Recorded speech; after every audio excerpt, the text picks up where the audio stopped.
Bonjour et bienvenue à ce 6e épisode de Marketing et réseaux sociaux. Mon nom est Mathieu Chevalier, je suis vidéaste spécialisé en réseaux sociaux. Merci de vous joindre à moi pour cet entretien avec Antoine Bonicalzi, directeur marketing chez CyberImpact, une solution de marketing par courriel pour les entreprises québécoises et canadiennes.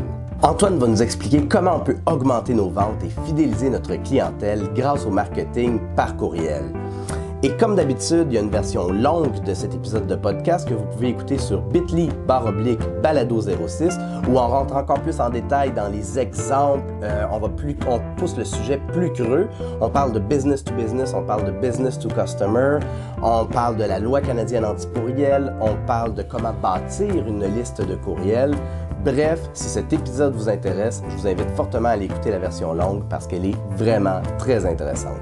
Merci, bonne écoute.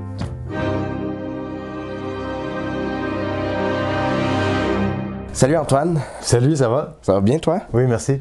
Ça fait longtemps que je voulais parler de marketing par courriel. Oui. Puis toi, en tant que directeur marketing chez CyberImpact, c'est vraiment à ça que tu touches. Je parle de courriel à tous les jours. Quelles sont, d'après toi, les principales façons de convertir par courriel? En B2C, ça va être surtout une question de fidéliser notre clientèle. Souvent, en B2C, dans le fond, quand on vend aux consommateurs, on aime ça que ce soit des ventes récurrentes. Là. Ça va être un magasin de linge, par exemple, où est-ce que son client moyen vient en magasin une fois par 6 mois, puis les autres aimeraient vraiment ça que les gens reviennent une fois par mois à la place. L'idée, ça va être d'essayer de garder la communication ouverte assez longtemps pour que quand les gens soient prêts à acheter, on a réussi à rester top of mind. Je vais donner l'exemple de Matelas Bonheur parce que je pense que c'est un bon exemple.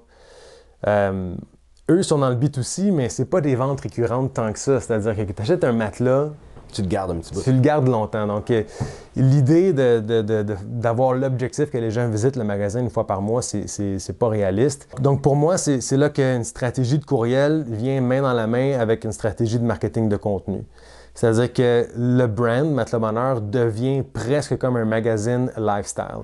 Les gens restent abonnés à l'infolette puis aiment l'infolette, même s'ils ne sont pas dans un mindset achat, à cause du côté comme je disais, dans le fond, lifestyle magazine. Mais faites quoi comme contenu pour... Ça peut être... parce que dans le fond, l'idée, c'est d'associer le nom Matelas Bonheur à tout ce qui est détente, sommeil, bien-être.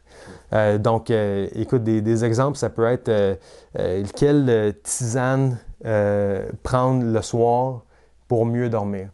Ça peut être comment commencer la méditation, par exemple. Ça peut être, je sais pas moi... Technique de massage? Ben peut-être, oui. Vraiment, tout ce qui est au niveau de la détente, de la santé, même comment mieux manger, pour être plus en forme, c'est quoi les différents types d'exercices qu'on peut faire, la posture au travail et tout ça. Donc, tout ce qui peut toucher la détente, le repos, le bien-être et tout ça. Donc, quand on envoie ou quand ils envoient une infolette, ben, ça va être beaucoup plus ça. Mais c'est sûr qu'en quelque part, à la fin, sur le côté, au milieu de ça, il va y avoir aussi un coupon rabais pour un nouvel oreiller ou la promotion du mois et tout ça, mais c'est pas ça qui est mis de l'avant. Donc, tu peux être abonné à l'infolette de Matelas Bonheur pendant 5 ans sans jamais être sur le marché pour un matelas. Puis mais la journée que tu vas avoir envie d'un matelas, tu vas avoir développé une relation avec la marque. Donc ça, je trouve que c'est vraiment un bon exemple au niveau du B2C. C'est une game de patience. C'est une game de rester top of mind jusqu'à temps que les gens soient dans un mindset d'achat ou que le besoin soit là. Un petit truc là, que je trouve intéressant, c'est vraiment où la tendance est à la segmentation. Donc, de ne pas nécessairement envoyer la même chose à tout le monde. D'essayer de segmenter sa liste de clients ou de prospects, sa liste de contacts. As-tu un exemple à me donner? Oui, j'ai un bon exemple à te donner. Je travaillais là-dessus parce que là, on va lancer une nouvelle fonctionnalité bientôt qui va... c'est déjà possible de faire de la segmentation avec CyberImpact, mais ça va le faciliter beaucoup. Je te donne un exemple bien concret. Disons que j'ai une boutique de vélo. Je vends des vélos, réparation, accessoires de vélo, tout ça. J'ai 2 grands types de vélos. J'ai les vélos de course, puis j'ai les vélos de montagne. Puis je sais que souvent, c'est soit un ou l'autre, mais c'est 2 mondes complètement différents. Pour une raison ou une autre, j'ai tous mes clients dans Cyber Impact, par exemple. Je veux leur envoyer des courriels, mais j'ai pas l'information à savoir s'ils sont des maniaques de vélo de course ou des maniaques de vélo de montagne. Fait que je vais envoyer un courriel, je vais créer la question tout simplement, quelle discipline du vélo pratiquez-vous? Le vélo de route, je devrais dire, le vélo de montagne ou les 2. Là, ce que je vais faire, c'est que je vais créer une automatisation qui fait en sorte que si la personne a répondu que c'était une personne qui était maniaque du vélo de route, mais je vais aller la mettre automatiquement dans un groupe qui est juste pour les vélos de groupe. Je vais vélo de course, excuse-moi, vélo de route, et un autre groupe pour le vélo de montagne. Ton infolette peut être différente, tes articles peuvent être ciblés.